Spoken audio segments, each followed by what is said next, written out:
The bread had turned hard as stone at the edges, and Zelda Johnson knew she had 3 more days before she could afford another loaf.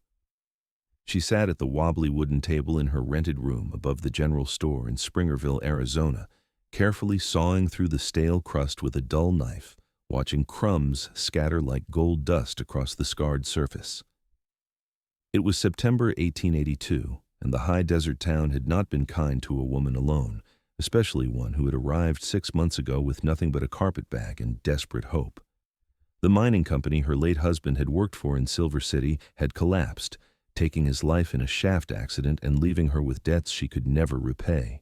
She had fled before the creditors could take what little remained, traveling by stage and on foot until her money ran out here, in this dusty crossroads where the heat shimmered off the red earth and opportunities for respectable women were scarcer than rain.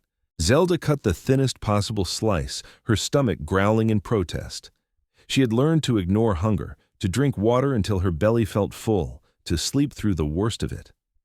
The seamstress work she found was irregular, dependent on wives of ranchers and merchants who could afford new dresses, and September had been lean. Mrs. Patterson had commissioned a day dress but had not yet paid, claiming her husband was away on business. The baker's wife had promised her mending work that never materialized. Zelda had sold her wedding ring 2 weeks ago for enough to cover rent and this single loaf, and now even that was nearly gone. She was 23 years old and felt ancient. Her dark hair, once glossy and carefully pinned, hung in a simple braid. Her dress, the better of the 2 she owned, had been mended so many times the fabric resembled a patchwork. She chewed the bread slowly, making it last, tasting mostly air and the faint bitterness of her situation. Through the thin walls she could hear the sounds of the general store below opening for the day, the bell above the door chiming as early customers entered. She had 3 hours before she needed to deliver the altered hem on Mrs. Patterson's dress, 3 hours to make herself presentable and gather the courage to ask for payment. The knock on her door startled her so badly she nearly dropped the bread. "Miss Johnson?" The voice belonged to Mr. Hargrove, who owned the store and rented her this cramped space. "You have a visitor." Zelda's heart sank. Creditors? Had they somehow found her here? She stood, smoothing her dress with trembling hands, and opened the door a crack. Mr. Hargrove, a portly man with kind eyes, looked uncomfortable. "There's a cowboy downstairs asking after seamstress work. I told him you might be available. He seems respectable enough, works for the Crescent Ranch."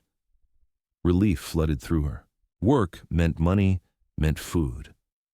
"I'll be right down." She grabbed her sewing basket, checked her reflection in the small mirror, pinched her cheeks for color, and descended the narrow stairs into the general store. The shop smelled of coffee, tobacco, and new leather. Several customers browsed the shelves, and near the counter stood a man who made her breath catch unexpectedly in her throat. He was tall, over 6 feet, with broad shoulders that filled out his worn chambray shirt. Dark hair curled slightly beneath his hat, which he held respectfully in his hands. His face was sun-weathered, angular, with a strong jaw shadowed by stubble. But it was his eyes that struck her, a clear gray blue like winter sky, that met hers with startling directness. He appeared to be in his late 20s, perhaps 30, with the lean, muscular build of someone who made his living with physical labor. His boots were scuffed, his jeans dusty from riding, but everything about him spoke of quiet competence. "Miss Johnson?" His voice was deep, with a slight drawl that suggested Texas origins. "My name is Lucas Crawford. I work for the Crescent Ranch about 10 miles north of town. My trail gear needs mending, and the boss's wife said you do fine work." Zelda found her voice, keeping it steady and professional. "Yes, sir. What needs repair?" Lucas shifted, looking oddly vulnerable for such a large man. "Truth is, most everything. I've been on the trail for 3 months, moving cattle up from the South Ranges. My shirts are more whole than fabric, my spare jeans have a tear that keeps getting bigger, and my bedroll has a seam that's come apart. I can pay fair, and I need the work done within the week if possible." A week's worth of work. Zelda's mind raced, calculating. If she charged fairly, she could buy food, maybe even a small cushion against the next lean period. "I can do that. Would you like to show me the items?" Lucas nodded toward the door. "They're in my saddlebag outside. I didn't want to presume." She followed him into the bright morning sunlight. The main street of Springerville stretched before them, a wide dirt road lined with false-fronted buildings. The San Francisco mountains rose in the hazy distance, their peaks already touched with early snow. Lucas's horse, a handsome bay gelding, stood tied to the hitching post, and he unbuckled the saddlebag with practiced ease. As he pulled out the bundle of clothing, something else tumbled out, a half-eaten biscuit wrapped in cloth. Lucas caught it quickly, but not before Zelda saw the flush of embarrassment cross his face. He rewrapped it carefully, tucking it back. The gesture was so human, so ordinary, that something in her chest tightened. Even cowboys saved their food, rationed their meals. But then Lucas pulled out the clothing, and Zelda understood this was more than simple mending. 3 shirts, all of them worn nearly threadbare at the elbows and collar, jeans with a long tear down one thigh, a canvas bedroll with split seams. This was the wardrobe of a man who worked hard for every dollar and spent none on himself unnecessarily. "I know it's a lot," Lucas said, watching her examine the damage. "If it's too much, I understand." "It's fine," Zelda said. "I can reinforce the weak areas, patch what needs patching. When do you need them by?" "End of the week? Saturday?" He paused, his gray eyes assessing her with unexpected perception. "What's your rate?" Zelda named a fair price, perhaps even slightly low, afraid he would balk. Lucas nodded immediately. "That seems more than reasonable. Would you accept half now and half on delivery?" The offer was so unexpectedly generous that Zelda felt her eyes prick with sudden tears. She blinked them back fiercely. That would be acceptable. Lucas reached into his pocket and counted out coins, placing them in her palm. His hand was warm, calloused, steady.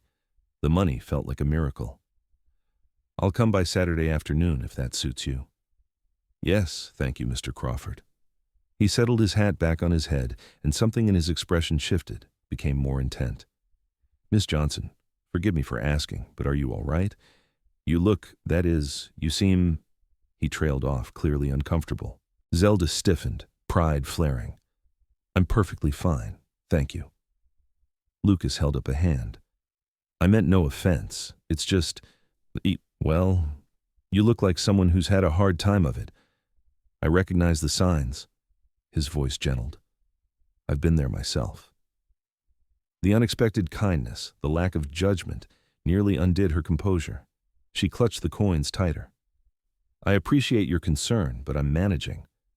He studied her for a long moment, and she had the unsettling feeling he could see right through her careful pretense, but he only nodded. "Saturday, then." She watched him mount his horse with easy grace and ride off down the main street, dust rising from the bay's hooves. Only when he had disappeared from view did she look down at the coins in her hand. Enough for food, real food, for several days, maybe even a small piece of meat. But instead of immediately spending it, Zelda climbed back to her room and sat at the table, Lucas Crawford's mending spread before her. She picked up the first shirt, examining the worn fabric, and something about the care he had taken to keep his belongings clean, despite their condition, touched her. These were the possessions of a man who had little but valued what he had. She thought about the wrapped biscuit, the way he had saved it, the recognition in his eyes when he looked at her. He had been hungry too, she realized.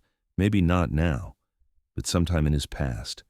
He knew what it meant to ration, to stretch resources, to go without. Zelda threaded her needle and began to work, her stitches small and precise. She would do her best work on these clothes, would reinforce every weak seam, would make them last as long as possible.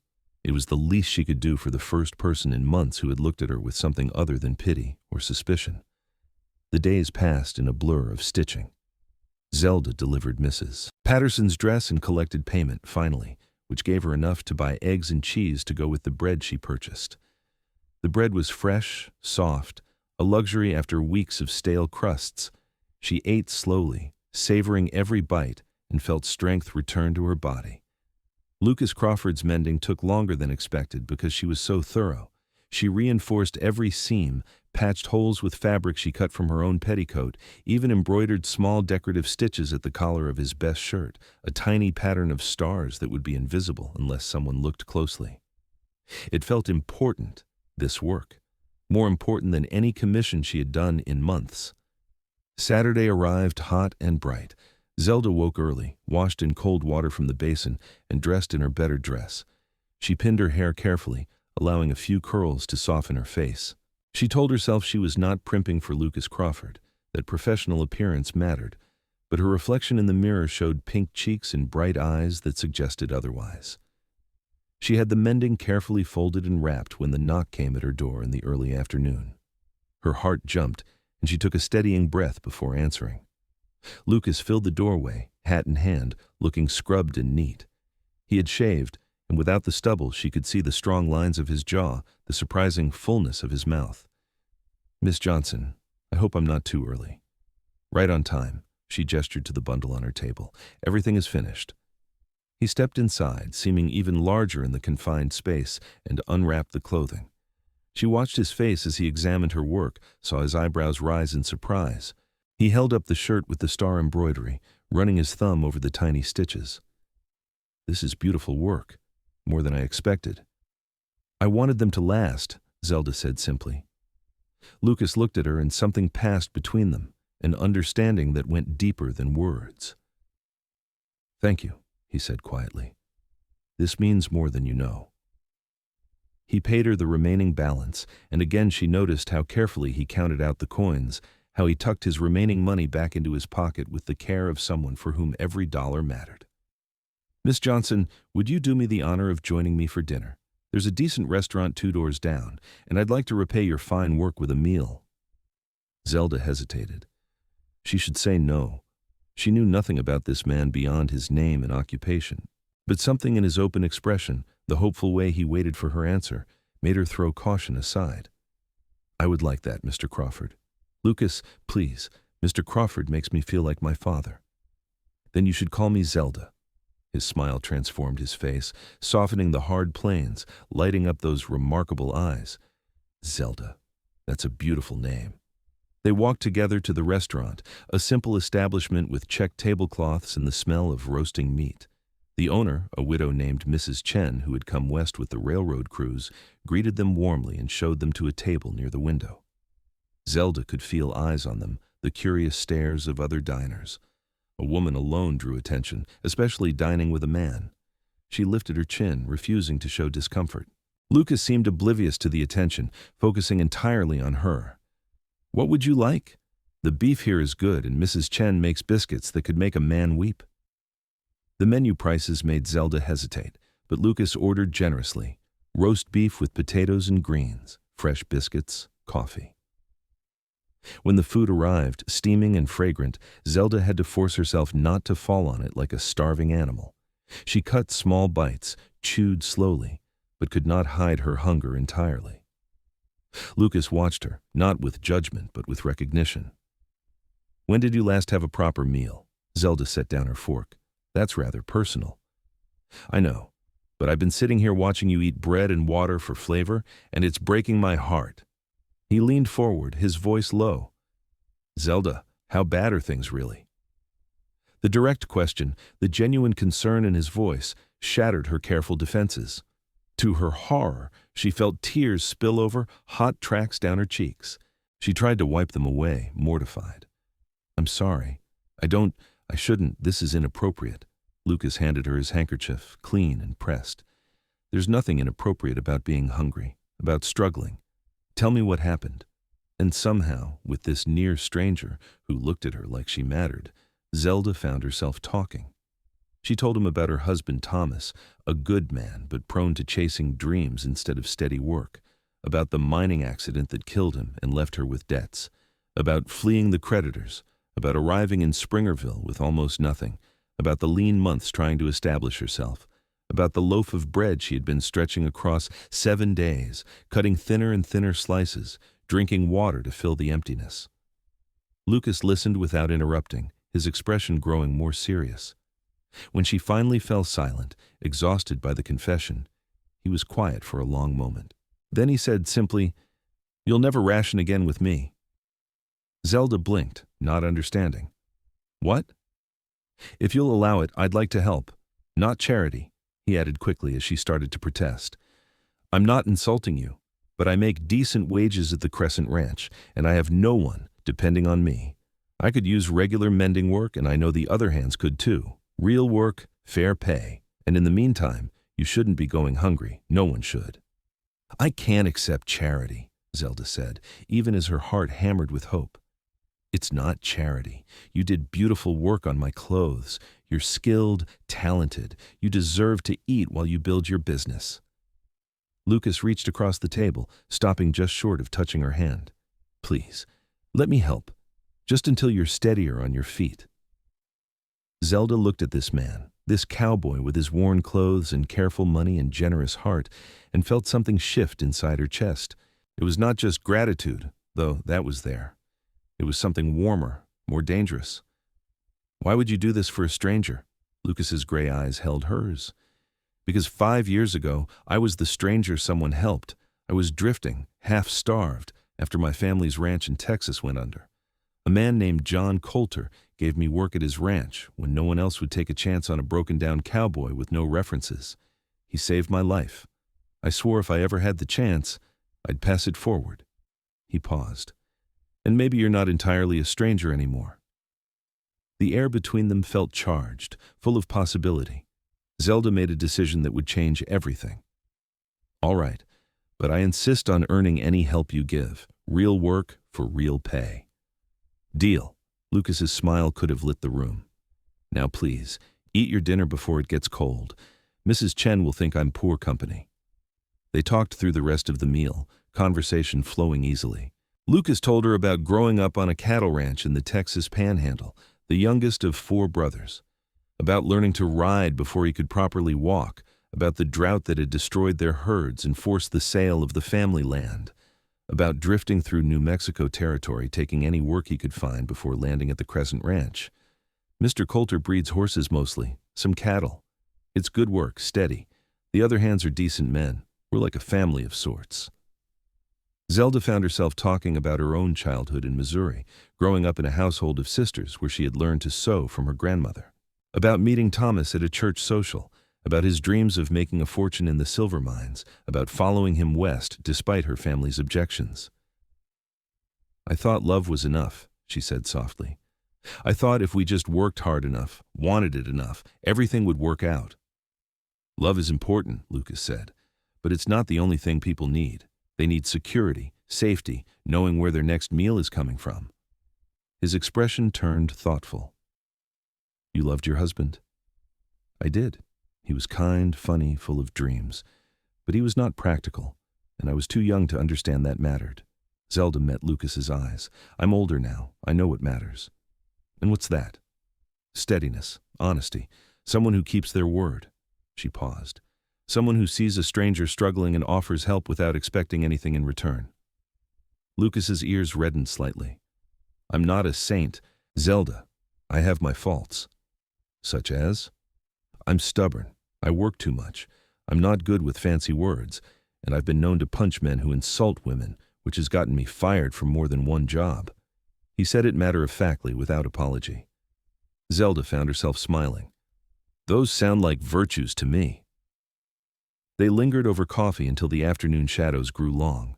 Finally, reluctantly, Lucas paid the bill and walked her back to the general store. At the foot of the stairs leading to her room, he paused.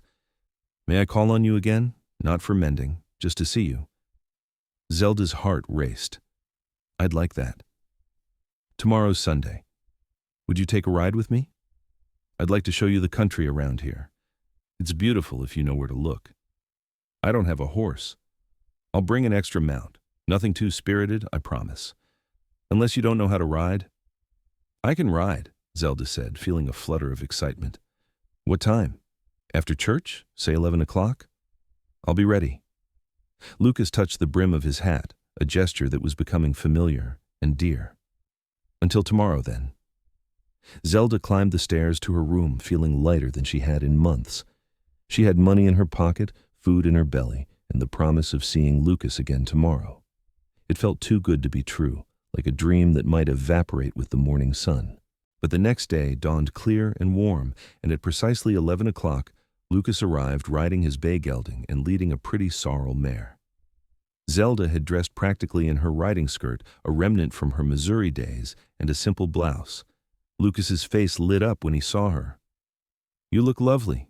This is Copper. She's gentle as a lamb but has good spirit." He helped Zelda mount, his hands strong and steady at her waist, and she tried not to notice how her skin tingled where he touched her. They rode out of town, heading north, following a trail that wound through juniper-dotted hills. The land was harsh but beautiful, red earth and blue sky, the air carrying the scent of sage and pine. Lucas pointed out landmarks, the distant Crescent Ranch buildings, the creek that ran year-round, the mesa where eagles nested. He rode easily, part of the horse, and Zelda found herself watching him as much as the scenery. "You're a good rider," Lucas observed as they let the horses pick their way down a rocky slope. "My father insisted all his daughters learn. He said a woman should be able to save herself if needed." Zelda laughed softly. "He'd probably be disappointed to see how things turned out."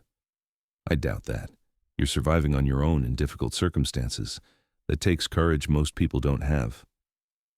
Lucas turned in his saddle to look at her. "You're stronger than you think, Zelda."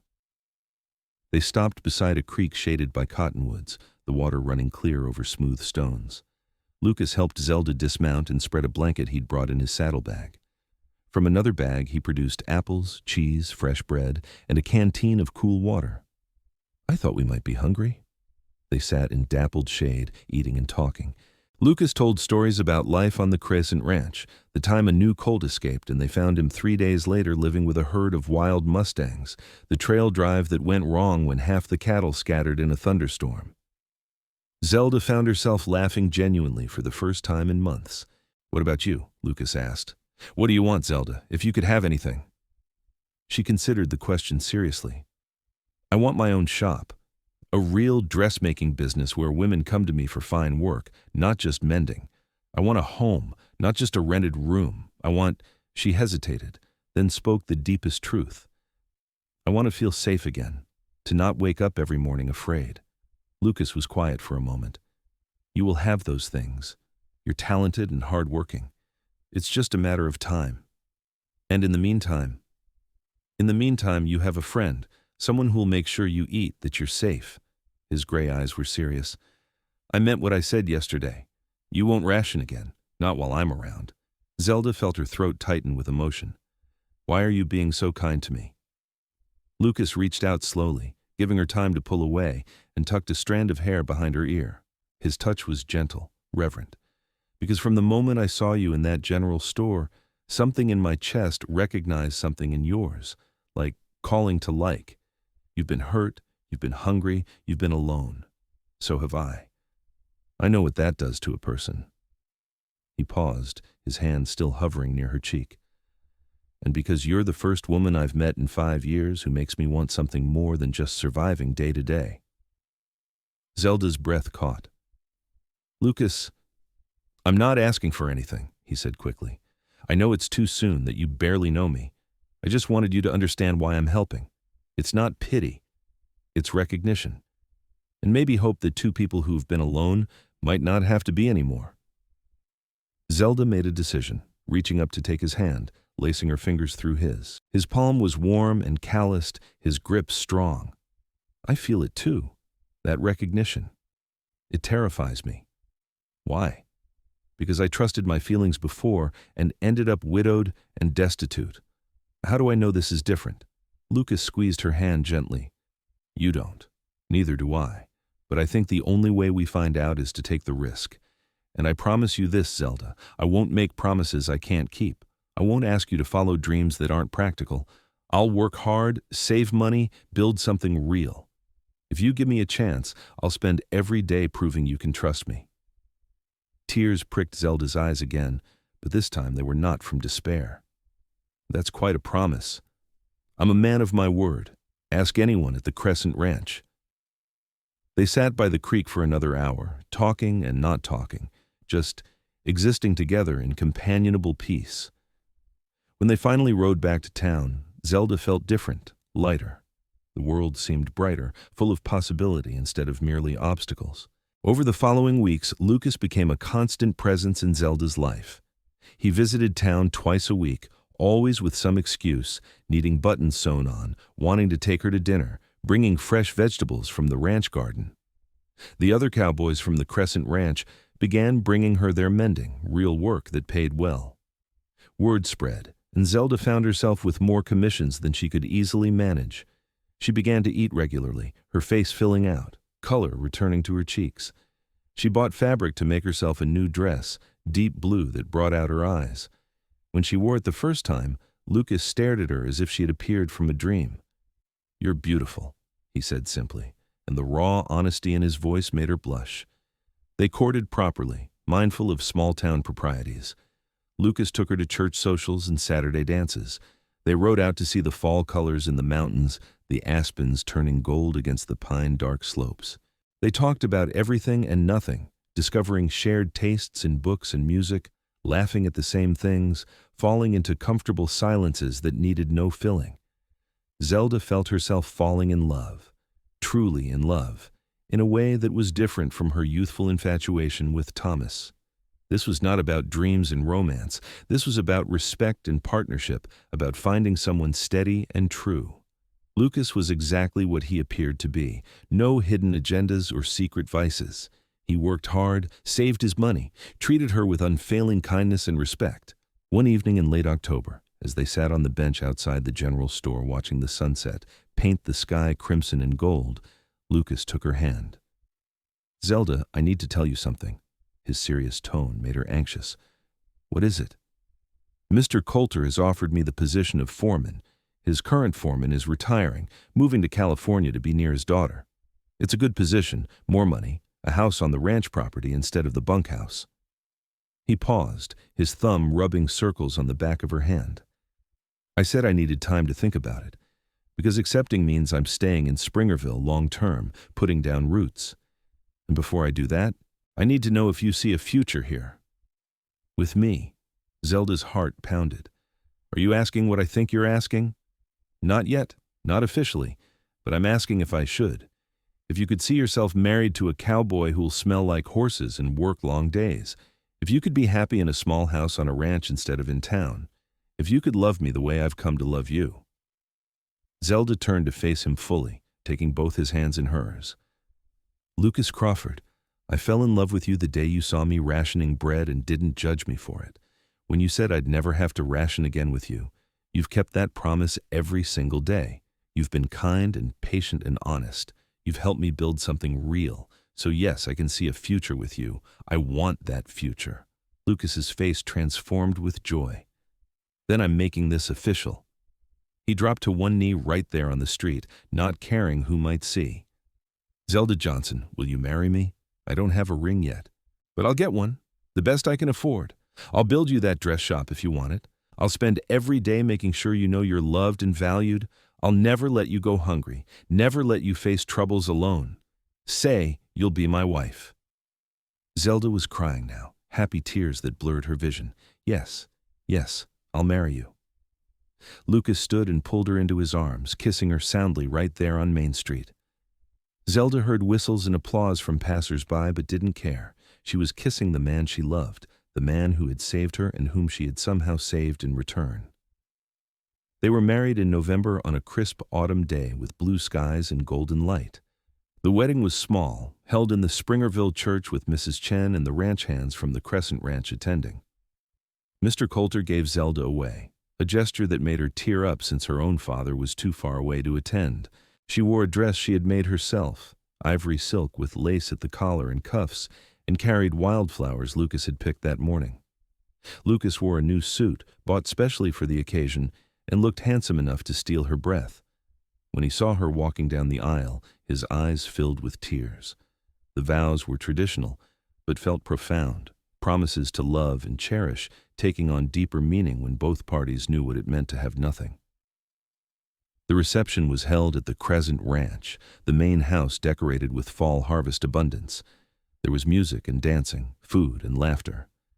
Zelda met all the ranch hands properly, good men who treated her with respect and genuine warmth. Mr. Coulter toasted the couple, saying he had never seen Lucas so happy.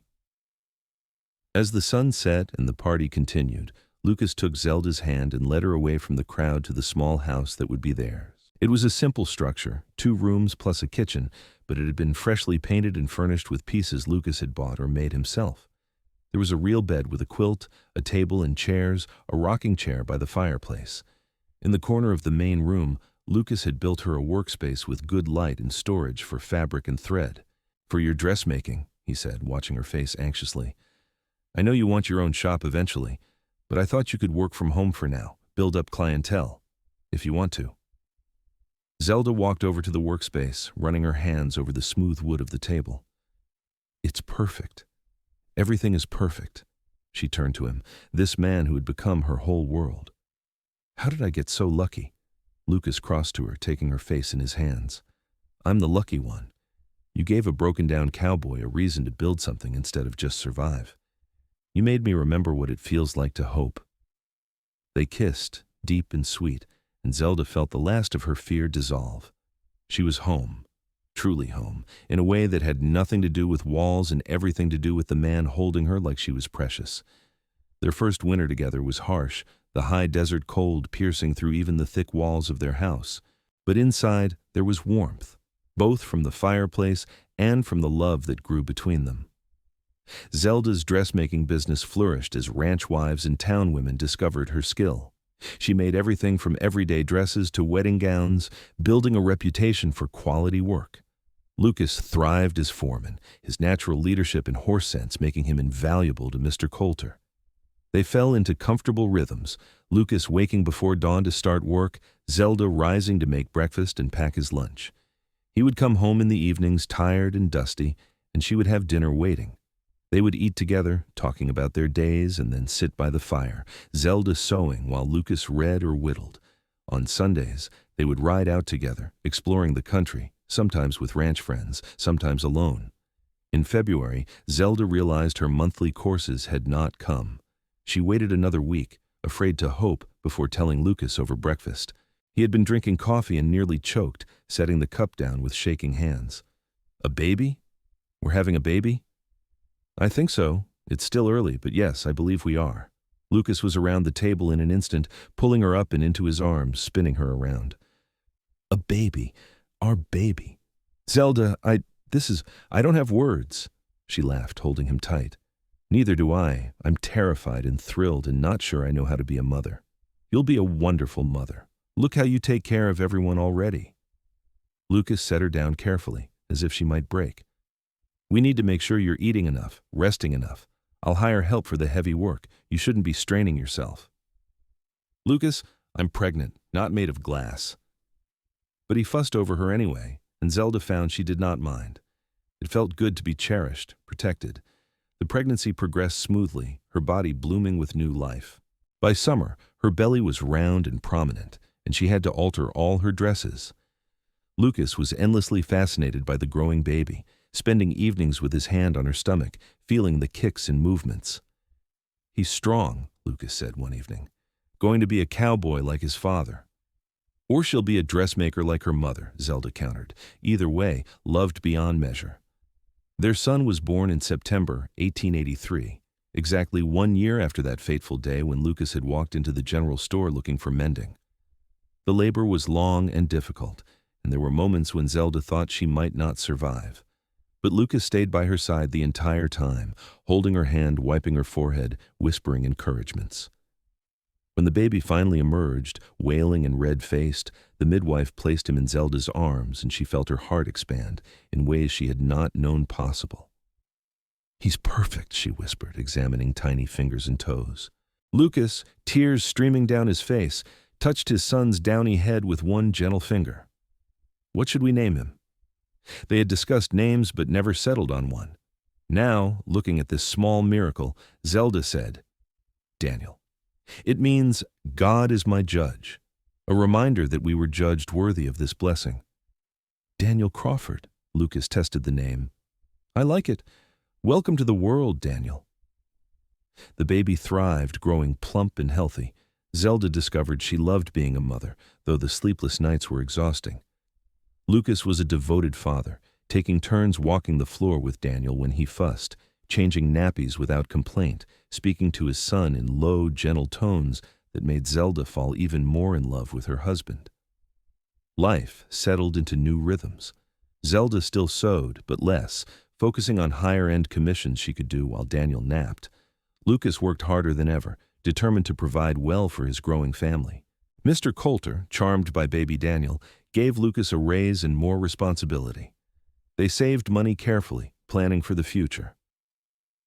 When Daniel was 6 months old, toddling around the house with unstable steps, Lucas came home one evening with unusual news. Mr. Coulter wants to sell me 50 acres of ranch land at a good price, says he's getting too old to manage the full spread and would rather see portions go to people he trusts. We could run our own cattle, build it up over time, eventually have something to pass on to Daniel. Zelda set down the shirt she was mending. That's a wonderful opportunity. Can we afford it? With what we've saved and a loan from the bank, yes. It would be tight for a few years, but Mr. Coulter says I can keep my foreman position while we build the herd. It's a chance to have our own place, truly, our own. Zelda thought about the girl she had been just 2 years ago, rationing bread and wondering where her next meal would come from. She thought about the man who had seen her struggle and offered help without judgment. And she thought about the life they had built together, solid and real and filled with love. "Let's do it," she said. "Let's build something for our family." Lucas's grin could have lit the darkest night. "I love you, Zelda Crawford. I love you too, more than I can ever say." They purchased the land in the spring of 1884. It was good grazing country with a year-round creek and natural shelter in rocky outcrops. Lucas began building their herd, buying quality stock and breeding carefully. Zelda continued her dressmaking, using her earnings to furnish their home and save for expansion. Daniel grew into a happy, adventurous toddler, following his father around the ranch on chubby legs, fascinated by the horses and cattle. 2 years later, Zelda gave birth to a daughter they named Caroline, a tiny, dark-haired beauty who looked exactly like her mother. Daniel, now 3, was enchanted by his baby sister, wanting to help with everything. Lucas, holding his daughter for the first time, looked at Zelda with such love and gratitude that she felt her heart might burst. "Thank you," he said simply, "for all of this, for saying yes that day, for taking a chance on a cowboy with nothing but good intentions." "You had more than that," Zelda replied. "You had integrity and kindness and the willingness to see someone else's struggle. Those things matter more than money ever could."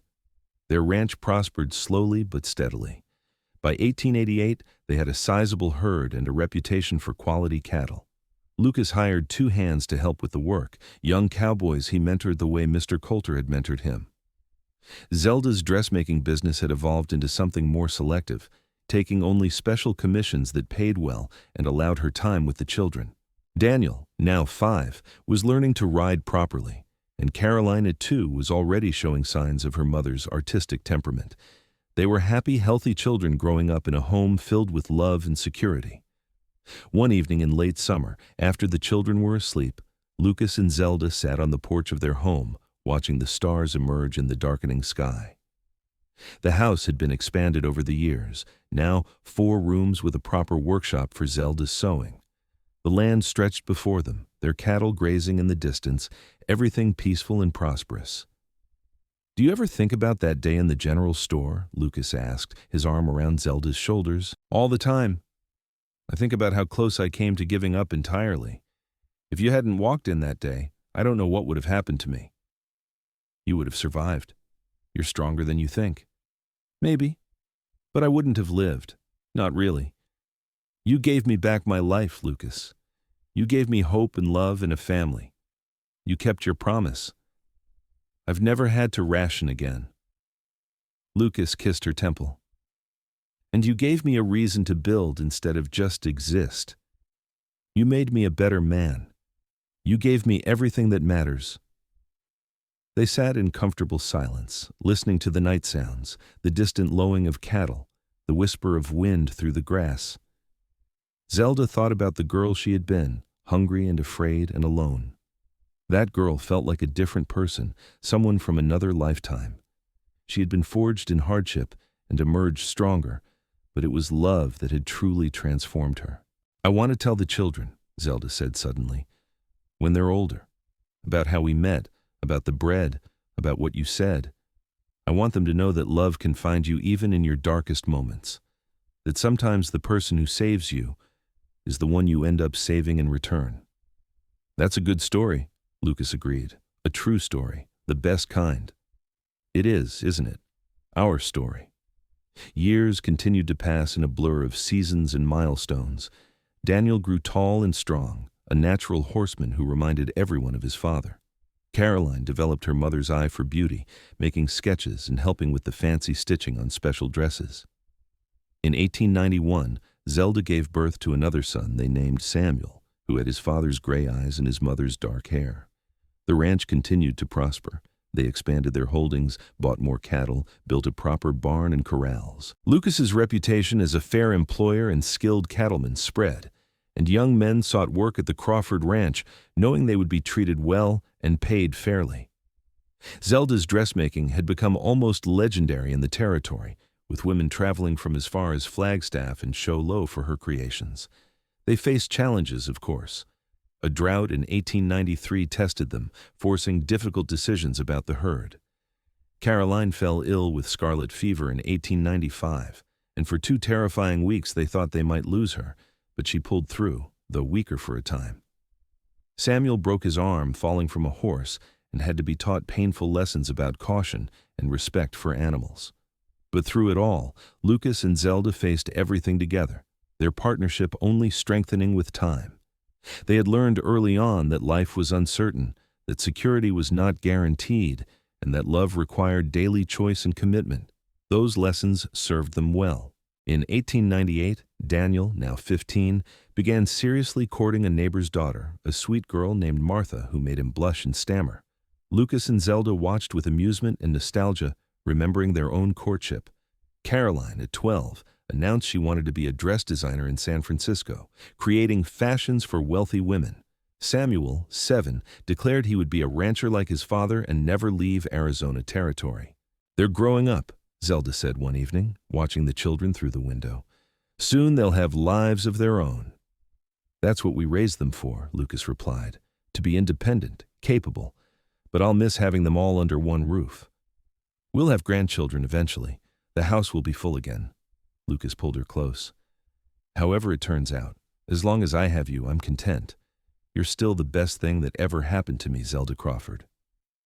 She kissed him, this man who had saved her and loved her and built a life with her. "And you're mine, my cowboy who wouldn't let me ration, who saw me at my worst and loved me anyway." "I saw you at your strongest," Lucas corrected. "Surviving, enduring, refusing to give up. That's what I fell in love with. Your strength." Daniel indeed married Martha in 1900, and they settled on a portion of the ranch Lucas deeded to them, starting their own family. In 1902, Caroline defied expectations by opening a successful dress shop in Springerville, bringing sophisticated designs to the small town while remaining close to family. Samuel grew into a capable rancher, eventually taking over daily operations as Lucas began to slow down with age. The 20th century brought changes. Arizona territory grew and developed. Railroads connected previously isolated towns. The wild, lawless days of the frontier faded into memory and legend.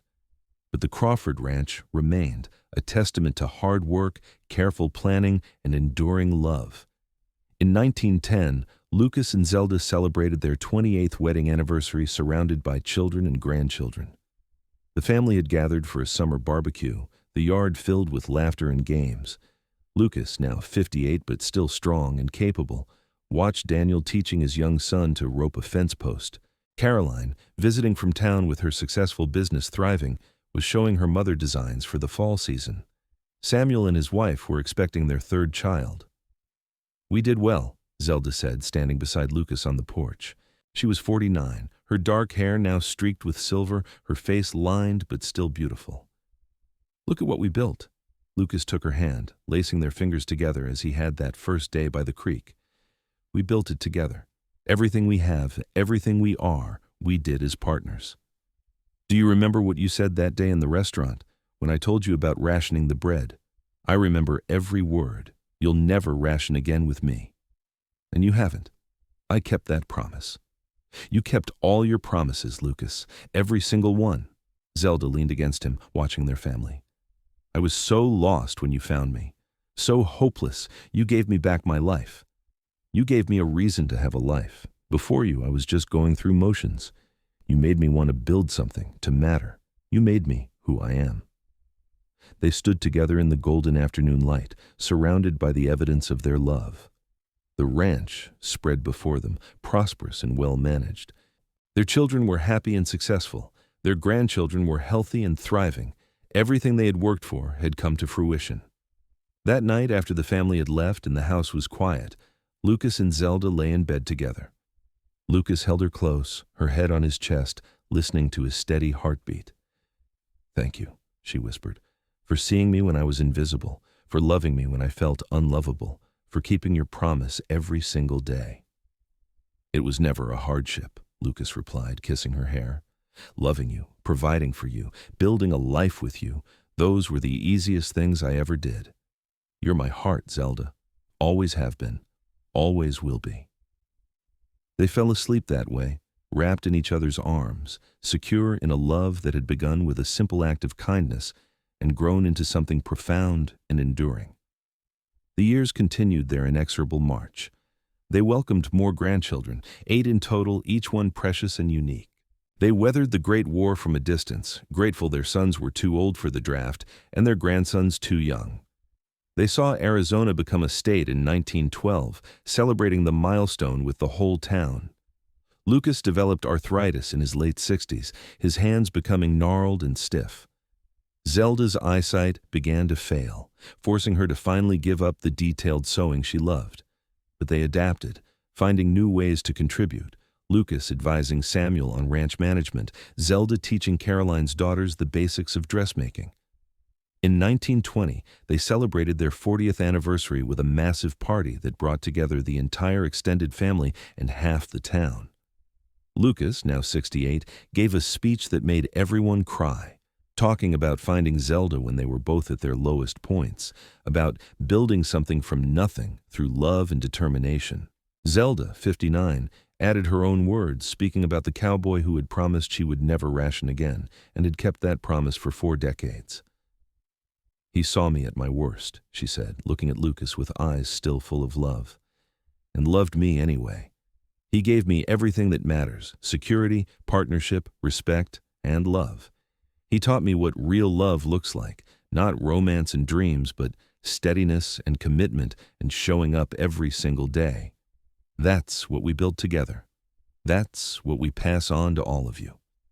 The grandchildren listened raptly to stories of the old days, of Springerville when it was barely more than a frontier outpost, of the struggles and hardships their grandparents had overcome.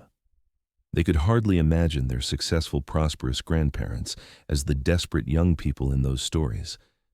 But the truth was evident in the way Lucas and Zelda still looked at each other, still held hands, still treated each other with tenderness and respect. Lucas lived to see his 75th birthday in 1927, surrounded by 4 children, 8 grandchildren, and 2 great-grandchildren. His mind remained sharp even as his body weakened, and he spent his final years sitting on the porch he had built decades ago, watching the ranch he had created from nothing, holding the hand of the woman who had made it all worthwhile. He passed peacefully in his sleep one autumn night, Zelda beside him as she had been for 45 years. The funeral was attended by hundreds, testament to the respect and affection he had earned. Daniel spoke about his father's integrity and work ethic. Carolyn spoke about his gentleness and humor. Samuel spoke about his wisdom and patience.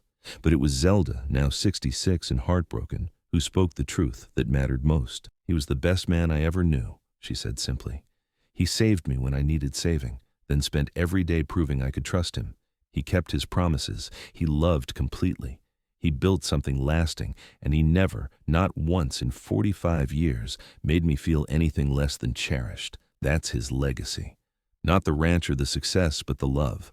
Always the love." Zelda lived another 12 years, surrounded by family, active in the community, still sharp and spirited. She never remarried, saying once that you only got one great love in a lifetime, and she had already had hers. She spent her remaining years ensuring the next generations knew the stories, understood the values that had built the Crawford Ranch, appreciated the power of compassion and kindness. She passed in 1939, quietly, in the same bed where she had slept beside Lucas for so many years. Her children found her in the morning, a peaceful smile on her face, as if she had gone to meet someone she had been missing terribly. They buried her beside Lucas on a hill overlooking the ranch, under a sky as blue and vast as the one that had witnessed their first kiss. The headstone was simple but meaningful. Zelda Johnson Crawford, beloved wife, mother, grandmother, she was loved completely and loved in return. Years later, great-great-grandchildren would visit those graves and hear the story of how it all began. About a young woman rationing bread to survive, about a cowboy who saw her struggle and offered help without judgment, about a promise made and kept. You'll never ration again with me. About love that started with compassion and grew into something that changed not just 2 lives, but generations. The Crawford Ranch continued to prosper, passing through the family, each generation adding their own chapter to the story. But it all traced back to that September day in 1882 when Lucas Crawford walked into a general store looking for mending and found instead the woman who would become his whole world. When he saw Zelda Johnson stretching one loaf to last 7 days and made a promise that would define the rest of their lives. It was a simple story, really. A story of kindness meeting need, of 2 broken people finding wholeness in each other, of love that was built on respect and partnership rather than just passion. But it was their story, and it mattered. It changed lives, created legacy, proved that sometimes the greatest acts are the simplest ones. Seeing someone struggle, offering help, making a promise, keeping it every single day for a lifetime. And in the end, that's what love really is. Not grand gestures or dramatic declarations, but the daily choice to show up, to care, to provide, to cherish. Lucas showed Zelda that love when he promised she would never ration again. She showed him that love by trusting him, building with him, standing beside him through everything life brought. Together, they created something that lasted far beyond their own years, a legacy of love and commitment that lived on in every descendant who bore the Crawford name. That legacy continued into the 21st century. The original ranch house, carefully preserved, became a family landmark where reunions were held and stories were told. The descendants, scattered across the country in various professions and pursuits, all knew the foundational story. They knew about Zelda rationing bread. They knew about Lucas's promise. They knew that their family's success, their values, their very existence, all traced back to that moment of compassion between 2 struggling people in a general store in Springerville, Arizona. Some of them kept the photograph that had been taken on Lucas and Zelda's 25th anniversary. In it, they stood together in front of their ranch house, older but still vital, looking at each other with obvious love. Lucas's hand rested on Zelda's shoulder. Her hand covered his. Their expressions showed contentment, satisfaction, and deep affection. It was the picture of 2 people who had faced hardship and overcome it together, who had built something real and lasting through partnership and commitment. The story was told at weddings, toasted at anniversaries, shared with new generations. It became a touchstone, a reminder of what really mattered. When life got difficult, when challenges seemed overwhelming, the descendants would remember Zelda stretching one loaf to last 7 days. They would remember Lucas promising she would never ration again with him. They would remember that love was not just feeling, but action, not just passion, but commitment, not just romance, but partnership. And somewhere, if such things are possible, Lucas and Zelda knew their story continued. They knew their love had created ripples that spread across generations. They knew that the promise made in a moment of compassion had become a legacy that would outlive them by centuries. They knew, as all truly loving couples know, that what they had built together was eternal in its impact, even if temporary in its physical form. The love story of Lucas Crawford and Zelda Johnson was not about a knight rescuing a damsel or about passionate romance conquering all obstacles. It was quieter than that, deeper than that, more real than that. It was about seeing another person's humanity in their moment of struggle, about offering help without expecting return, about building trust through consistent action, about choosing each other every day for a lifetime, about keeping promises, about partnership and respect and genuine affection. It was, in short, about real love, the kind that lasts, the kind that builds legacies, the kind that changes not just individual lives but entire family trees, the kind that starts with a simple statement, "You'll never ration again with me," and then proves it true every single day for the rest of a long and beautiful life together.